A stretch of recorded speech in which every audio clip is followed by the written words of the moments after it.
Imagine quitting work tomorrow. How long could you survive with the savings you currently have? In fact, how long could you survive for without ever having to work again? This question is the very definition of wealth, and in today's video, I'm going to give you the lazy millionaire rundown on the man behind the question, Robert Kiyosaki. In his book, Rich Dad, Poor Dad, Kiyosaki looks at the attitudes towards money that all of us must have if we want to become rich. And the very best bit for all you would-be lazy millionaires is that we're going to tell you how to earn more money by doing less work. Not more, less.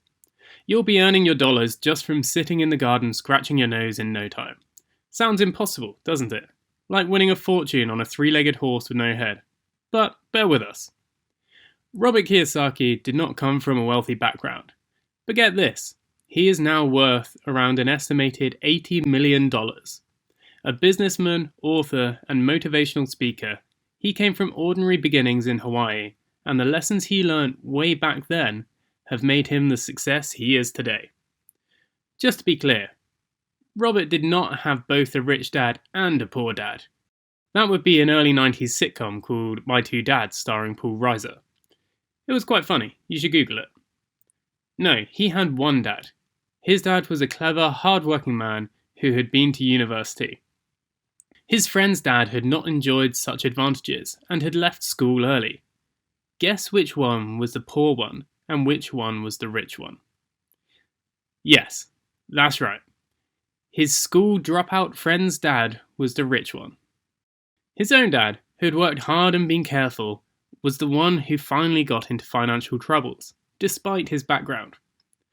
Robert applied the experiences of both to his career, and here we're going to show you how to do the same, with 4 key takeaways from the book.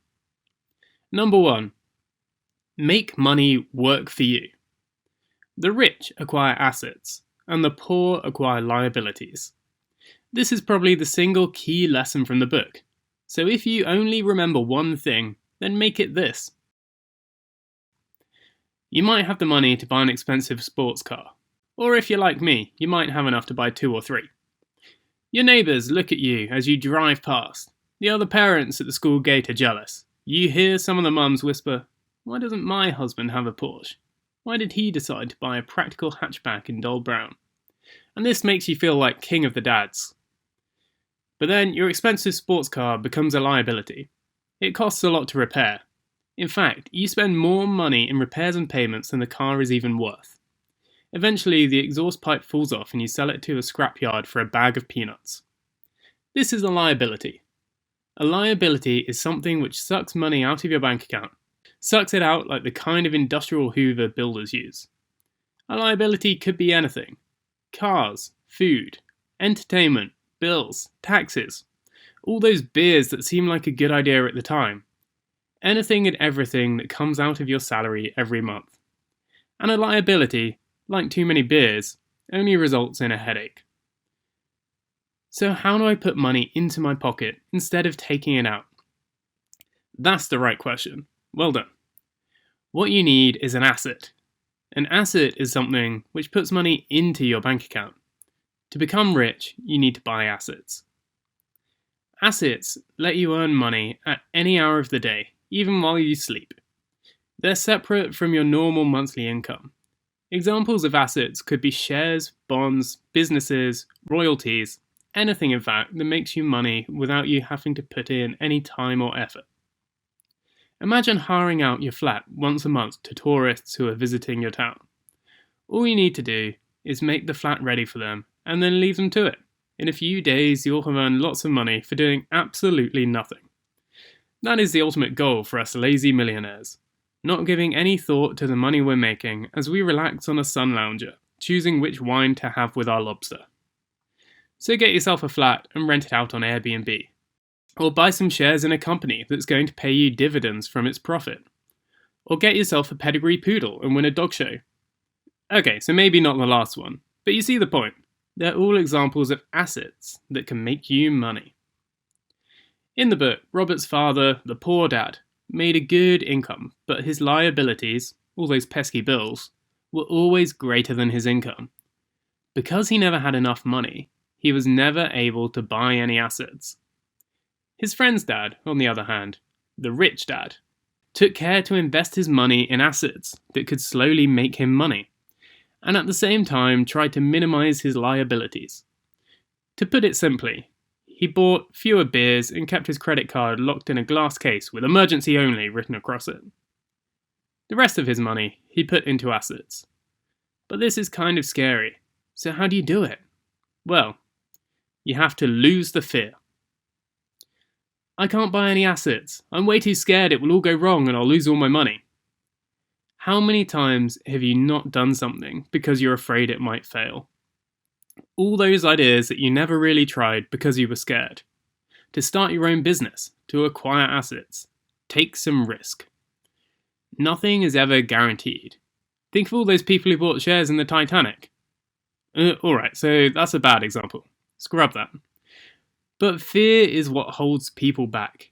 You see, Poor Dad advised Robert to study hard and get a steady job, to take no risks, just like he had. That way he could never go wrong. Rich Dad gave different advice. He advised that to make money, you need to take some risks with your investments.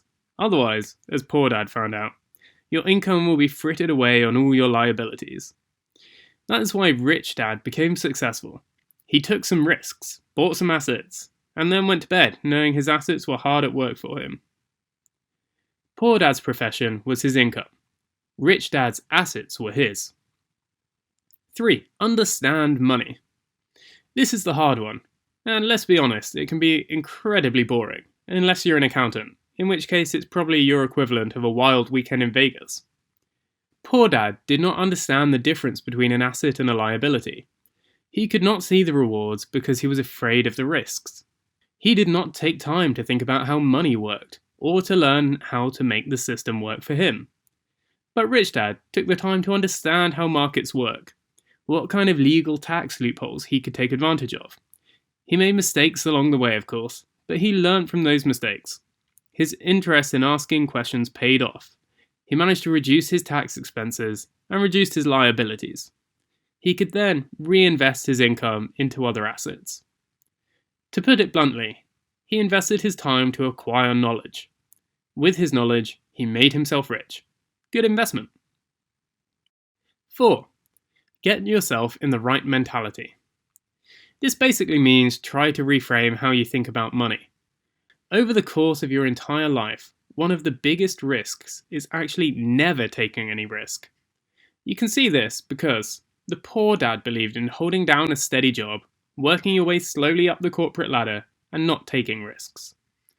He thinks that it's enough to rely on your yearly income, even though this might trap you into a dull job you end up hating just to keep paying the bills.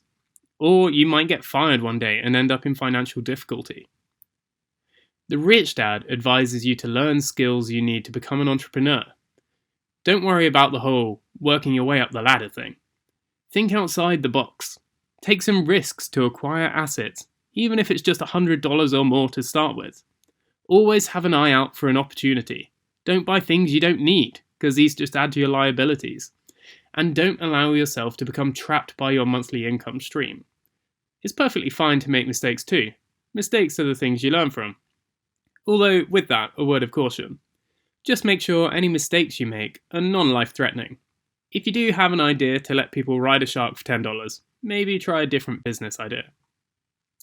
For a quick recap, we summarized Rich Dad Poor Dad into 4 main takeaways. 1. Make money work for you, i.e. hold assets and not liabilities. 2. Lose the fear.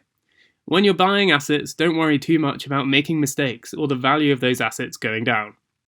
3. Understand money by investing time into your education. 4. Get yourself in the right mentality, because the greatest risk of all is never taking any risks. Thanks for tuning in again, and at the start of the video I got you to guess which cars I own. And you might have guessed a Lamborghini, because successful people have Lamborghinis, right? Or you might have guessed a Tesla, because I sound like a software developer. Well, you're right about me being a software developer, but after watching this video you're probably thinking that cars sound like a terrible idea. And I'd have to agree with you. They eat up a lot of your time and money maintaining them, And if you live in even a small city, then public transport and Uber are much better options in my opinion. So I don't own a car. And even though riding the number 54 bus isn't very sexy, at least it's lazy. Hope you've enjoyed the video. To dive into more detail, I've left links in the description below for the book and audiobook. I found Rich Dad Poor Dad to be an easy read, and it's definitely one of my favourite business books. Subscribe, and I'll see you next time.